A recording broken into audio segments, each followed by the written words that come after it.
Olá, boa noite, bom dia, boa tarde. O livro de hoje é o resumo crítico do livro Pedagogia do Oprimido, de Paulo Freire. O livro Pedagogia do Oprimido, de Paulo Freire, traz em tona a questão da contradição versus oprimido. Para desenvolver sua crítica sobre o modelo de educação reproduzida conforme o conformismo social, Paulo Freire utiliza vários conceitos dos quais compreenderemos a seguir. Em seu primeiro capítulo, tem como um título Justificativa da Pedagogia do Oprimido. Paulo Freire discute o processo de desumanização causada pelo opressor a seus oprimidos. Ele relata que a forma de imposição que o opressor envolve o oprimido e faz com que este, seja menos, ou seja, vejam-se em condições onde ele precise do seu usurpador.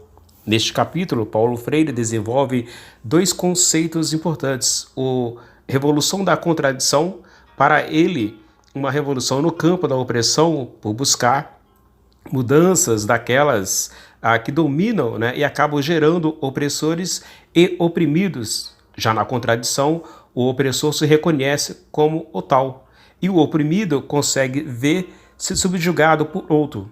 É a contradição que gera a consciência. Mas Paulo Freire adverte que o processo de desintoxicação da opressão deve acontecer de maneira cuidadosa para que os opressores não venham a ser novos oprimidos. O processo de liberdade, segundo Paulo Freire, deve ser vista e sentida por ambas as partes. A libertação do estado de opressão é uma ação social, não podendo, portanto, acontecer isoladamente. Para Paulo Freire, o homem é um ser social, e por isso a consciência e transformação do meio deve acontecer em sociedade. Em todo o contexto do seu livro, Paulo Freire busca mostrar como a educação no Brasil produz um fetiche social, reproduzindo a desigualdade, a marginalização e a miséria. Ele coloca que o ensinar a não pensar é algo puramente planejado pelos que estão no poder, para que possam ter em suas mãos a maior quantidade possível de oprimidos que, se sentindo como fragilizados, necessitam dos que dominam para sobreviverem. Mas como poderá o homem sair da opressão se os que nos ensinam são também aqueles que nos oprimem? No desenvolver de seu livro, Paulo Freire procura conscientizar o docente do seu papel problematizador da realidade do educando. Já no capítulo 2, Paulo Freire discute a concepção bancária da educação como instrumento de opressão, seus pressupostos, suas críticas. Ele traz a discussão de que é o professor quem faz o seu aluno um mero depositário, ao considerar o aluno como incapaz de produzir conhecimento e de desconsiderar-se como um ser em formação contínua. Paulo Freire ensina a pensar e problematizar sobre a sua realidade. É a forma correta de se reproduzir conhecimento, pois é a partir daí que o educando terá a capacidade de compreender-se como um ser social. Uma vez conhecendo uma situação na sociedade, o educando jamais se curvará para a condição de oprimido, pois seu lema será a igualdade e por ela buscará. A educação bancária, segundo Paulo Freire, transforma a consciência do aluno em um pensar mecânico, ou seja, em sentir como se a realidade social fosse algo exterior a ele e de nada lhe aferisse. Já a educação problematizadora gera consciência de si, inserido no mundo em que vive e diz respeito à ideia de que deve existir um intercâmbio contínuo de saber entre educadores e educandos, com a intenção de que os últimos não se limitem a repetir mecanicamente o conhecimento transmitido pelos primeiros. Por meio do diálogo entre professores e alunos, estabelece-se possibilidades comunicativas em cuja raiz está a transformação do educando em sujeito de sua própria história. É a superação da dicotomia educando versus educando, educado versus educando. Nesse processo de educação problematizadora, o professor aprende enquanto ensina pelo diálogo de seus educandos, estimulando o ato cognoscente de ambos, ou seja, ensina e aprende a refletir criticamente. O processo de educação é consciência, pois só os homens têm consciência de sua incompletude e por isso busca compreender o mundo que vive em sua infinitude ou na sua finitude, mas é no ser que transforma que ele percebe a sua importância. Portanto, é na educação problematizadora que gera história que se humaniza a sociedade. No capítulo 3, Paulo Freire tem como tema a dialogicidade, essência da educação como prática de liberdade. Demonstra o quanto é importante o desenvolvimento do diálogo no processo educativo.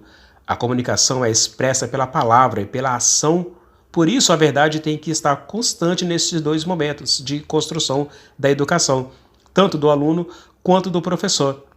É isso que dá sentido ao mundo em que os homens vivem e se relacionam. O diálogo entre educador e educando começa em seu planejamento do conteúdo programático quando questiona o que vai refletir com seus alunos. Ensinar e aprender é uma constante investigação. Porém, Paulo Freire adverte que não torne o homem neste processo um mero objeto da investigação ou de investigação, que não se perca a essência do ser humano. O capítulo 4, Paulo Freire trata da teoria da ação antidialógica ou antidiagógica, na qual descreve a importância do homem como ser pensante de praxis sobre o mundo. A ação transformadora se faz pela reflexão e ação. Demonstra também que é um ser que se dedique à liderança revolucionária da opressão. Não deve confundir seu papel de representante do diálogo oprimido, impondo o seu ponto de vista. Tem que levar a verdadeira palavra daqueles que representa, emergindo o novo em meio ao velho da sociedade dominante. O caráter revolucionário dos oprimidos em sua ação transformadora é uma ação pedagógica da qual se emergem novas possibilidades de renovação social. Em sua descrição sobre o sistema de opressão antidialógico, Paulo Freire descreve que são 4 os elementos utilizados para a realização da dominação. A primeira delas é a conquista, método pelo qual o opressor impõe jeitosamente sua cultura sobre o opressor. A divisão das massas para poder dominá-las, pois povo unido é sinal de perigo de desordem social. Esse é o discurso de quem oprime. Por isso, evita-se trabalhar conceitos como lutas, revoltas, união, etc.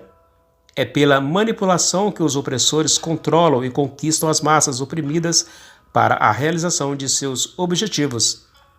Também, a invasão cultural é um instrumento de conquista da opressora, ou da conquista opressora. A minoria dominante impõe sua visão de mundo e todos seguiam por ele. Por fim, Paulo Freire encerra este capítulo colocando os elementos da ação dialógica, que são a colaboração, a união, a organização e a síntese cultural. A colaboração do diálogo entende o outro como outro e respeita a sua culturalidade.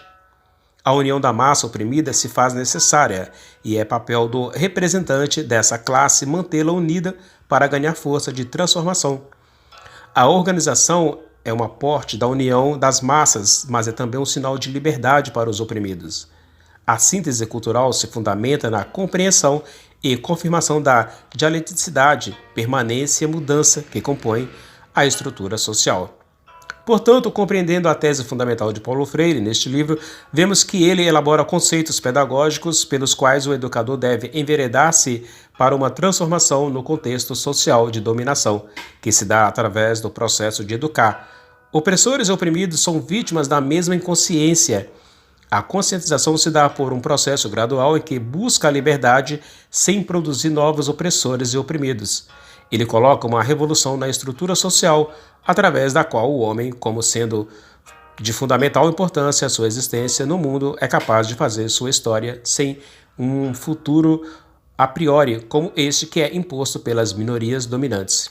Ao analisarmos essa obra de Paulo Freire, percebemos que até hoje em nossas escolas o conceito de educação problematizadora ainda não conseguiu ser implantadas. O professor formador de conscientização vive um drama entre ensinar o que a pensar ou cumprir com o currículo que lhe é imposto pelos órgãos educacionais. O tempo lhe traga toda a esperança de uma conscientização social. Vive pesquisando para preparar uma aula que muitas vezes os alunos nem param para ouvir, porque o conteúdo que o professor tem que cumprir não condiz com a realidade que seus alunos vivem. Então podemos entender que o sistema educacional de hoje também continua a disseminar a opressão, não por causa do professor, mas pelas condições de trabalho que lhe é imposto. O educador hoje é tão vítima como o oprimido, pois é meramente mais um deles. Este foi o resumo crítico do livro A Pedagogia do Oprimido, livro do pensador Paulo Freire. Se você gostou deste podcast, deixe um joinha, deixe um gostei, compartilhe com seus amigos em suas redes sociais e desde já eu agradeço. Se inscreva no canal, é de graça. Obrigado